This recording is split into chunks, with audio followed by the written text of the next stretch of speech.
Hey y'all, it's your favorite Afrolatina Tía back at you again with another video. So, as y'all know, I'm back home in LA for spring break. I came to visit my loves. Basically, I have decided just now, after we filmed the video for Kareli's channel, that link will also be in my bio, that I also want to film a video while we're all here together. So they have no idea what the video is going to be, but if y'all want to see the surprise too, keep on watching.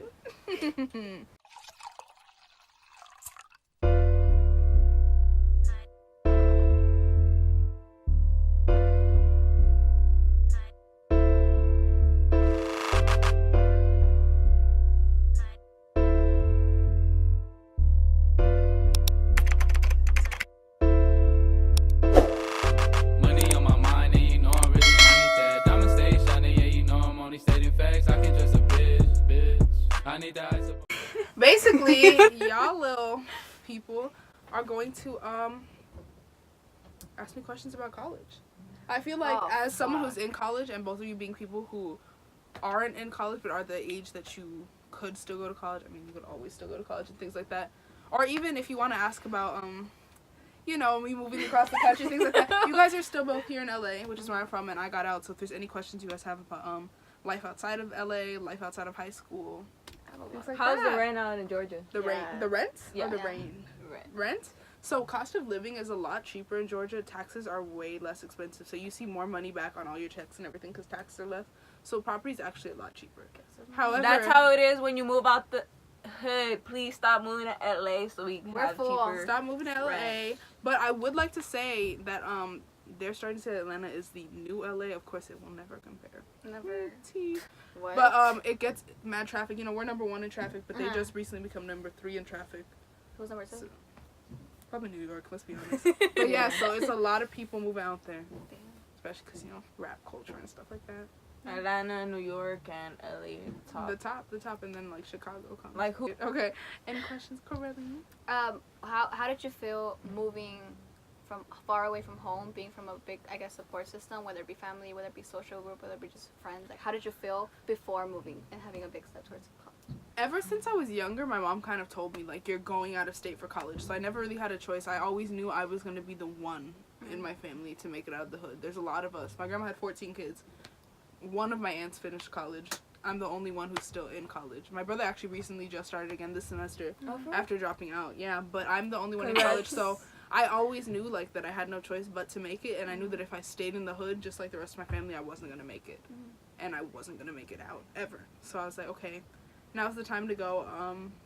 It's really hard because I don't have any family. My closest family is in Arizona when I'm in Atlanta, and that's closer to here than it is to there. So, it's hard, you know, people move funny, so you can't trust people out there. But it's definitely easier now that I'm more used to it, and I've been there a while, so I know who I can really trust and, like, things like that. Yeah. I have a main question. Have you adjusted at being, like, where you're at? I did, but I will say that I just recently adjusted, I think. I was not adjusted my first year of college. My mom told me, you know, just try a year. If you don't like Atlanta, if you don't like college, just stay for a year. If you really don't like it, come back to LA. No one cares if you come back, but at least give it a year so you know that you really tried and gave it your best shot. So I can genuinely say that I went to Atlanta and I tried to make it work rather than just being there for a week and being like, I don't like it, and then coming back before trying to live something new. So, yeah. I have a question, but it's kind of sort of complicated. You got it. You got it. This, like, in general, like, what kind of advice would you give people that are thinking about leaving the hood but not really taking the chance? Like, do it. I would always say do it by any means necessary. Worst comes to worst, the hood's always there for you to fall back on. You know, you have family here, your friends are here, you grew up here, you know the hood. The hood, you could always come back to the hood. But I think, do you think there's more opportunities leaving than staying? Most definitely. I mean, do you think there's more opportunities leaving or staying in the hood? Of course, they don't give opportunities to communities of color. Of course, you need to go out to places that are more geared towards the youth. Like support groups. Yeah, and things like that. So that's why they have things like the Boys and Girls Club, or Kareli does Coco and things like that. And there's things that get her active and excited about doing things so she can leave the community, which is ultimately, you know, what I want to be able to do. So I just recently designed my major in Afro-Latinx social justice and education studies, and I'm not sure if I want to be a teacher or what exactly, but I want to be able to just soak up all the knowledge I can about communities of color, especially the Latino and Black communities, and bring that back to communities like ours where we're not often taught our history at all. Latino history has been completely buried. Completely buried. There's no Latino history in America. I mean, there's barely any Black history either, but at least they talk about slavery. No one talks about the slavery of Mexicans. Or how they were kicked out of their own land. Through all these treaties and everything that went on, and how their slavery lasted, you know, even longer than slavery. For what? Black people, like, oh, there we go. Yeah, no one talks about these things because a lot of people don't know because we're not taught that. Exactly, because we're not taught it. Of course, all of that, definitely, we're still people of color. So I think that's really what I want to focus on, because I want to be able to come back and teach kids that so they can see that there's a world beyond them that could teach them more than what the hood was able to teach them. And so, I mean, there's always opportunity. You could always find opportunity somewhere. Yeah. 2 questions. First one. Did you fully rely on financial aid? Yes. Basically, the reason I go to the school I go to is because out of all the schools I applied to and got accepted into, they gave me the most money. They gave me a big scholarship. My school is a private school, so my tuition's about $54,000 a year. I'm a broke girl from the hood with a single mom and 5 people in the house. 2 people in college now and 1 person starting college next year. My mom works 2 jobs. There is no way I would have survived, even made it out there without financial aid. I got the school offers a scholarship that covered more than half of my tuition, and it does go up when my grades get better. And then I have like the Pell Grant and the Cal Grant and things like that give you grants. I don't have the Cal Grant actually because my school isn't in California, but if I was, I would have that. And the FAFSA and things like that really do come in handy, and they really do help. And even if you think like, I don't have a lot of money anyway, why even apply? Like, I'm still gonna have to pay a lot because it'll be less. Like, it's expensive. College is expensive. I mean, even though you've already paid for the class and teacher salary, you still gotta pay for the books. Like, oh yeah, I actually saw a tweet where it's just like, oh, like, this isn't that you pay this much, but it was just like some shit like, oh, but I'm still gonna pay for printing. I'm still gonna pay for all this extra shit. For the simple shit. There you go, like the simple ass shit. That adds up. College is expensive. That's why brokies can't go to college. Okay. I stay my ass. You said you had 2 questions. Oh, so my second question: Did you lose all of your social groups? Did you lose all of your friends? Did you use any certain people that like said that they were gonna be there for you? I guess in the college, like. You're talking about people I met in college or people I had as a support system before college? Before college. Yeah, there you go. Basically, only 3 people from my high school left to college on the East Coast. And I wish they were my support system, but they weren't. I was cool with them, though. There was never any beef. But, I had 2 best friends that, like, in school with me that I really thought were going to go far with me. And although we were super close, you know, through applying and everything like that, and they were super sad that I was going, the summer before I went to college, we stopped being friends. There was, like, a fallout we had because they misunderstood or whatever. I'm not even going to take blame because it really genuinely was not my fault. It was their fault.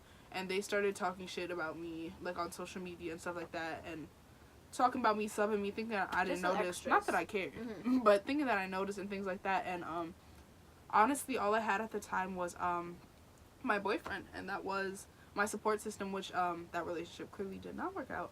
But I think one of the biggest problems with that was the fact that because I didn't have my friend group anymore, my support system was, you know, him. That's a lot to put on somebody, especially someone who's still in high school and in a long-distance relationship. Like, obviously I had my family and things like that, but I've never felt particularly close to my family. And, like, I mean, I have love for all of them, but my mom and I really didn't become friends until I first started college. That's when I felt like I could talk to her about things. I was never cool with her, really, when I was younger like that.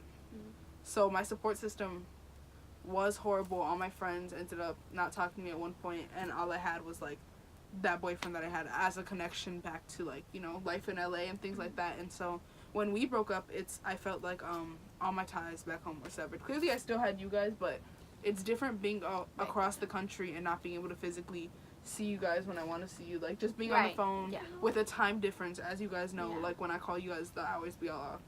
Not only time difference, but it's just like having our own lives, and it's just like we have to set certain things you times, do. Exactly. And then you have things to do, obviously, right, class and stuff like that. Wi-Fi be bad, so exactly. There's always something harder. You so know, I think I definitely did lose a lot of friend groups. Even once I started college, I had certain friend groups that were there at the beginning that aren't there anymore. Right.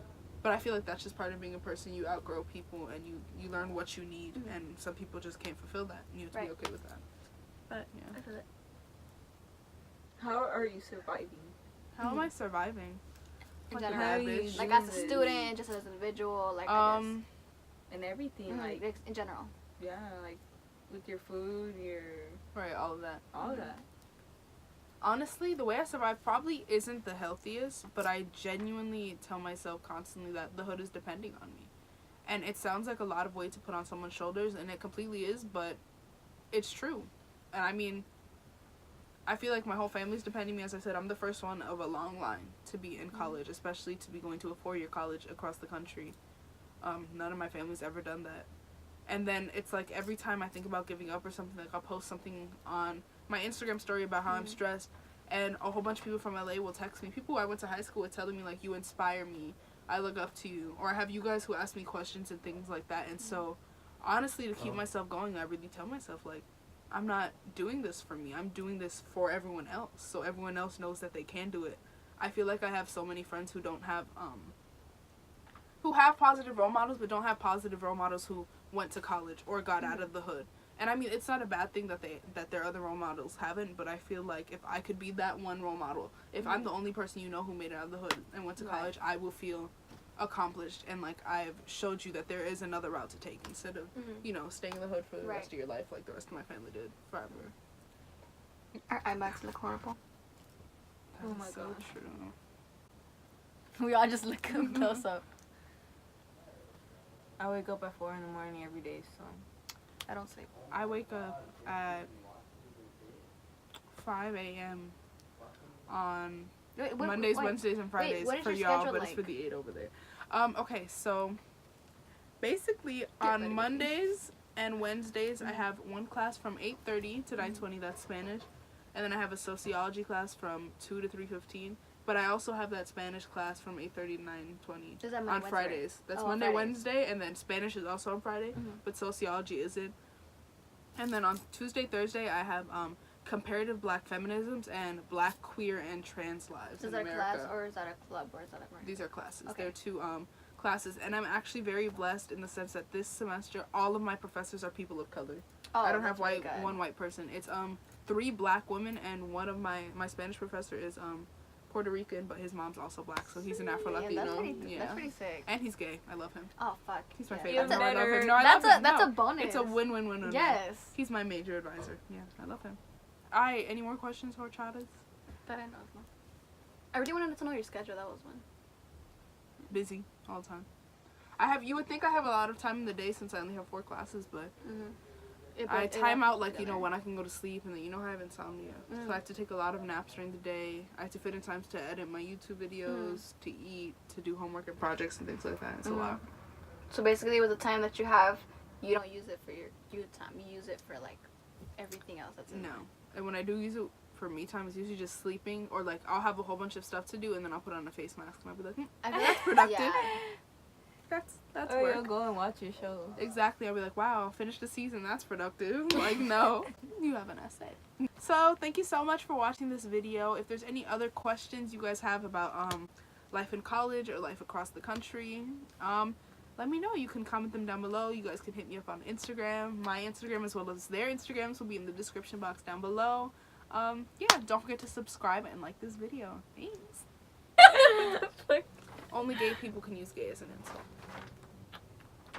We're all gay. We're all gay. That's the thing. The gays.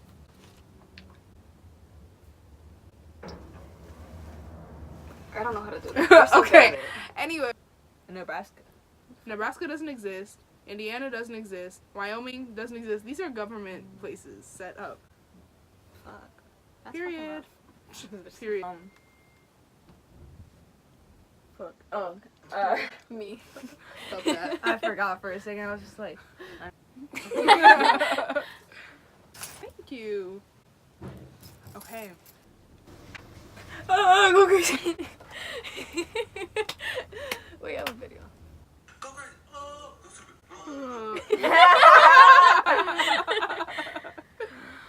I swear to God, I cracked myself up. I feel the You have same no way. idea. I'm hilarious. Look, I was.